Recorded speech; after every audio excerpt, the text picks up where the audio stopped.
Hey there folks, it's Blue here at Blue Bears Games, and for this week's videos, I will be unboxing and then upgrading the Murders at Karlov Manor Deadly Disguise Commander Precon. Before we get started, I'd like to take a moment to ask for your help in supporting my channel, which can be done in the following ways. Subscribing to the channel, sharing any of my content on your socials, watching some of my many other videos, purchasing Super Thanks, purchasing channel memberships, purchasing decks that you may have seen on this channel directly from me on the Blue Bears Games Facebook page, and/or visiting our sponsor at arcane-fortress.com and using discount code BlueBear at checkout if you decide to purchase any of their amazing gaming supplies from them. Anything that you do will help support my channel immensely, and I thank you for it. Now that that is out of the way, let's get to today's video. Today's video will be the unboxing of the precon, where I'll show you everything that comes in the box, including the deck card by card, and then tomorrow I will release the upgrade guide, where I'll go over some options that I believe you should take out and then add back in to help make this deck play a little better. This precon's colors are green, white, and red, and uses Kaust Eye of the Glade as the commander, so let's take a look at what it does real quick. Kaust is 1 green and 1 hybrid red or white to cast for a 2/2 legendary Dryad Detective with 2 abilities. The first ability says that whenever a creature you control that was turned face up this turn deals combat damage to a player, draw a card. The second ability says that you can tap it to turn target face down attacking creature you control face up. Going by what Kaust does, I can safely assume that this deck will revolve around all of the different mechanics that allow you to play cards face down as colorless creatures, and then let you turn them face up as a special action. What I can't tell you, though, is whether or not this precon has any sub-themes. The only way to find out is to just rip this bad boy open and show you what's in the box. So here is what the box looks like on the outside. It's got the red, green, and white symbols on it. It's called Deadly Disguise, and it says Disguise Cards, Big Surprises. Once again, I can't read what that does, but I did look it up, and I told you about that earlier in the video. So let's just open this up, and we'll get started on what's in this box.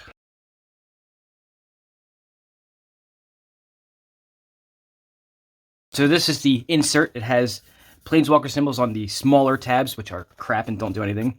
We've got the counters here. They're still the very thin ones. I hope they go back to the other ones because I don't like these ones. Got an insert as always that tells you a little bit about the deck and the commander itself, which is Kaust. And then a little bit about playing the deck, and then extra commander rules. It's in every single precon, or at least all the newer ones. I don't think they're in the older ones, the like really old ones. Here is the deck box itself that they gave us. And the life wheel, I'll take that out first. But we'll construct this box, and I'll show you the 4 sides. So it's got the 3 colors of the deck, a Planeswalker symbol, a picture of the commander on it, and then another Planeswalker symbol. The life wheel, which is generic.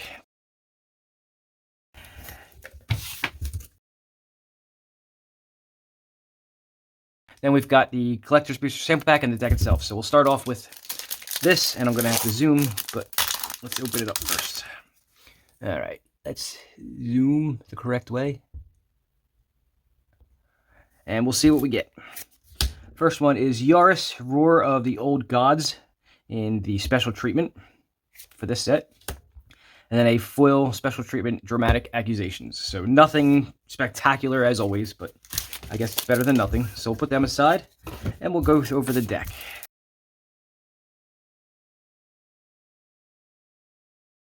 All right, let's split the deck in half.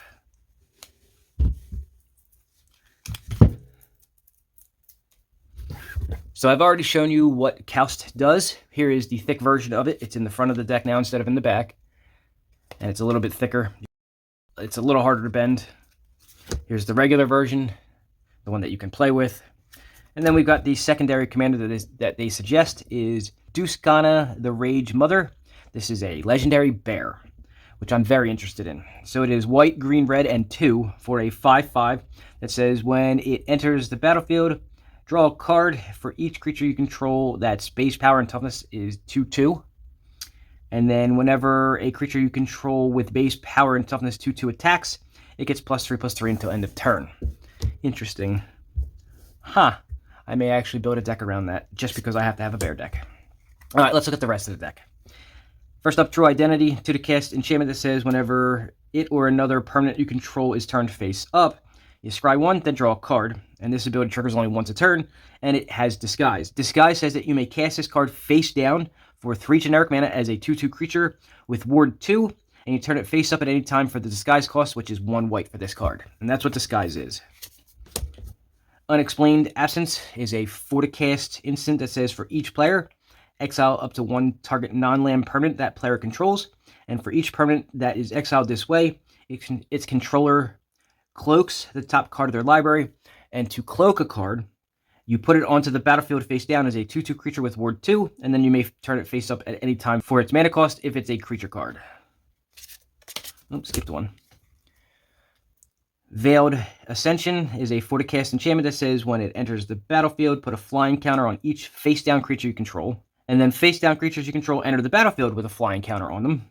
And then at the beginning of your upkeep, you may cloak the top card of your library. Bolt Bender is a 4-cast 4/2 Goblin Wizard with Disguise of 1 red and 1 of any. And it says when it's turned face up, you may choose new targets for any number of other spells or abilities.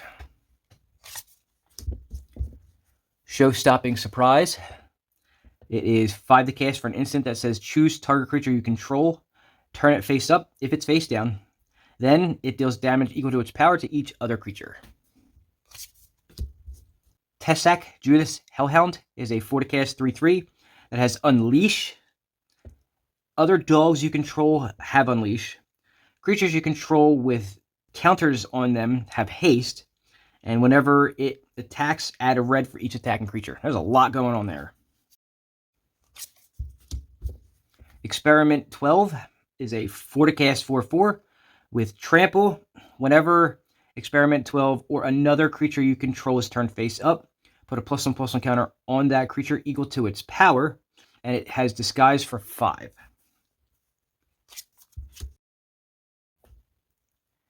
Print Lifter Ooze is a 2-cast 2/2 with Death Touch, and whenever it or another creature you control is turned face up, create a 0/0 green ooze creature token with Trample, and that token enters the battlefield with X +1/+1 counters on it, where X is the number of other creatures that you control, and it has a Disguise cost of 4. Panoptic Projector is a 4-cast artifact, and you can tap it to have the next face-down creature spell you cast cost 3 less to cast. And then, if turning a face-down permanent face up causes a triggered ability of a permanent that you control to trigger, it triggers an additional time. Ransom Note, it's a 1-cast artifact clue that when it enters the battlefield, you surveil 1, and then you can pay 2 and sack it to either cloak the top card of your library, goad target creature, or draw a card. Ugin's Mastery, 4-cast enchantment. It's a colorless enchantment that says whenever you cast a colorless creature spell, manifest the top card of your library. Manifest means that you put it onto the battlefield face down as a 2/2 creature, and you can turn it face up for its mana cost if it's a creature.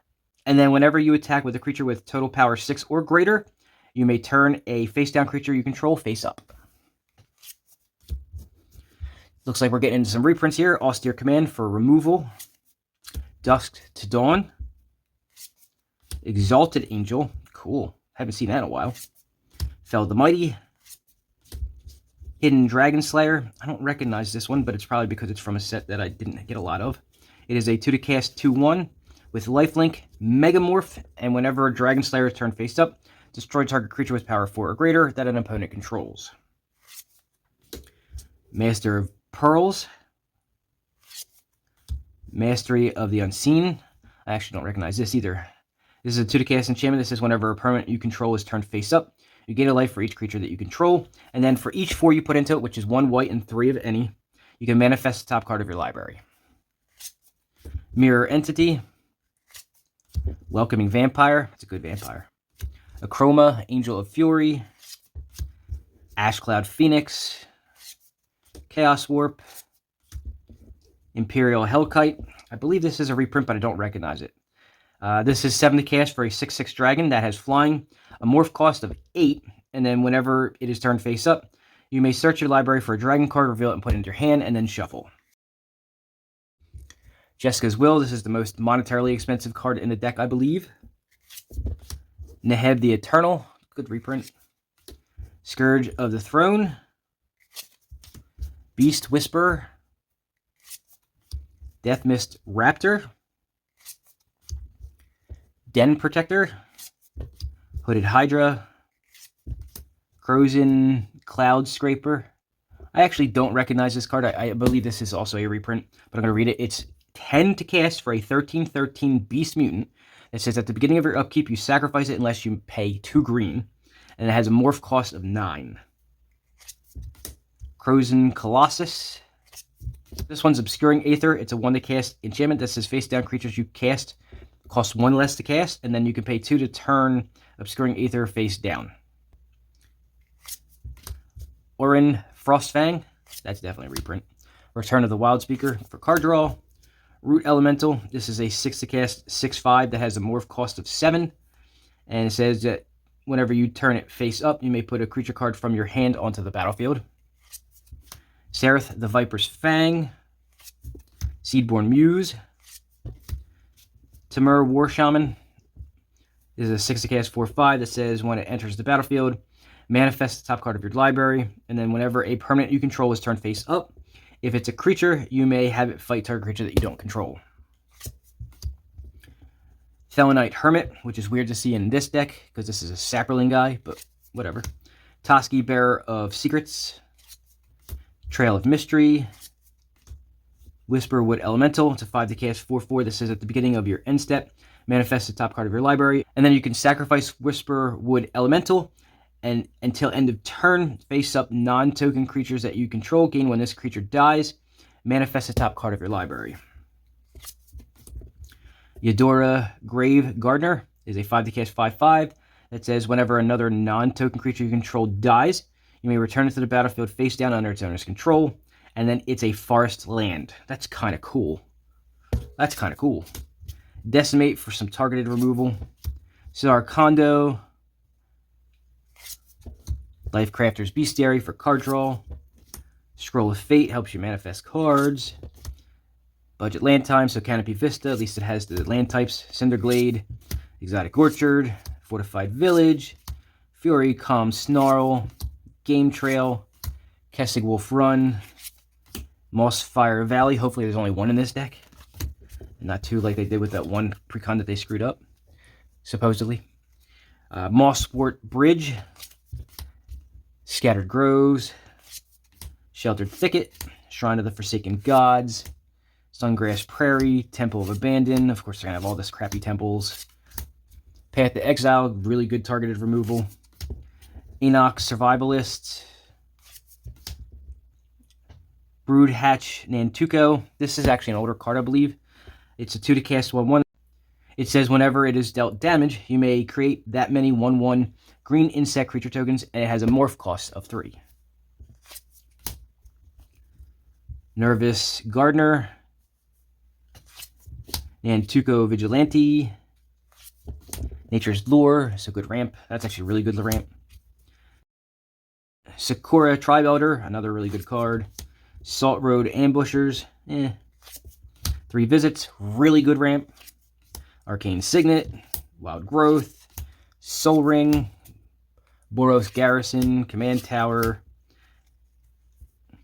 Branch of Vitu-Ghazi. This is one of the newer cards from Murders at Karlov Manor. Gruul Turf, Jungle Shrine, Crozen Verge, Sacred Peaks, Selesnya Sanctuary, Temple of the False God, Zoetic Cavern, and then I'm sure that the rest of it's just the regular basic lands, and then tokens. And what do we got for tokens here? I'll show you them real quick. Ooze tokens, Snake tokens, Saproling tokens, Insects, Manifest, lots of them, and Morphs, and then a Mysterious Creature. And that, my friends, is what comes in the Murders at Karlov Manor Deadly Disguise Commander Precon. Truth be told, I've never been a fan of the morph-like abilities.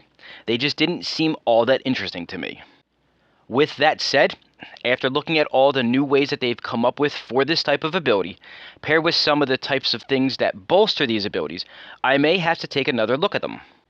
Since I do an upgrade guide for every precon, that gives me the perfect opportunity to kill two birds with one stone. I can both upgrade this deck and take a closer look at this mechanic, so I'm actually a little excited to do the upgrade guide for this precon. Unfortunately, I'm not very versed in this theme though, so I'm not sure exactly what direction I'll be going in for the guide yet. I believe that it may just be small upgrades to existing cards, but I'm not sure just yet. Regardless, it should be a fun watch, so please be sure to join me tomorrow for that. So that's all for this video, but if you're looking for more Magic content to watch, please go browse my channel and take a look at some of my many other videos. I'm sure that you'll find some that you like, and please check back tomorrow for that upgrade guide. Before you go, don't forget to smash that like button and subscribe to the channel if you haven't done so yet. Have a great day, and hopefully I'll see you all tomorrow.